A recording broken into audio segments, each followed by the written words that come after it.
നമ്മൾ മറ്റത്തൂരത്തെ ഒരു വളരെ പ്രാദേശികമായൊരു വിഷയമാണെന്ന് പറഞ്ഞ് ഒതുക്കാനാവില്ല എന്ന് ഞാൻ പറയുന്നതിൻ്റെ ഒരു കാര്യമെന്ന് പറഞ്ഞാൽ കോൺഗ്രസ് ദേശീയ തലത്തിൽ തന്നെ വേറൊരു വലിയ ഡിസ്കഷൻ നടക്കുന്നുണ്ട്.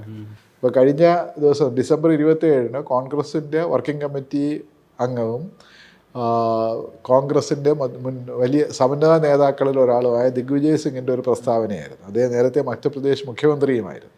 എന്ന് മാത്രമല്ല സോണിയാഗാന്ധി, രാഹുൽ ഗാന്ധി കുടുംബത്തിനോട് വളരെ അടുത്ത ആളാണെന്നുമുള്ള ഒരു ഇമ്പ്രഷനുള്ള മനുഷ്യനാണ്.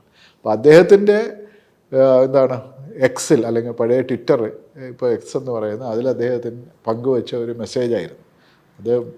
അദ്ദേഹം പറഞ്ഞ മെസ്സേജ് എന്ന് പറഞ്ഞു കഴിഞ്ഞാൽ BJPയുടെയും RSSൻ്റെയും സംഘടനാ ബലം അല്ലെങ്കിൽ അതിൻ്റെ സംഘടനയുടെ ഒരു പ്രവർത്തന രീതി അതിൽ നിന്ന് കോൺഗ്രസ് പാഠം പഠിക്കണമെന്നാണ്. അപ്പോൾ അതിൽ വളരെ സിംബോളിക്കായിട്ടുള്ള ഒരു ചിത്രമാണ് അദ്ദേഹം അതിൻ്റെ ഭാഗമായിട്ട് ഷെയർ ചെയ്തത്. അതായത് നരേന്ദ്രമോദി LK അദ്വാനിയുടെ കാൽച്ചുവട്ടിൽ ഇരിക്കുന്നു എന്ന് പറയുന്ന ഒരു ചിത്രം, വളരെ പഴയ ഒരു ബ്ലാക്ക് ആൻഡ് വൈറ്റ് ചിത്രമാണ് അദ്ദേഹം ഉപയോഗിച്ചത്. എന്നിട്ടാണ് അദ്ദേഹം ഇത് പറഞ്ഞത്.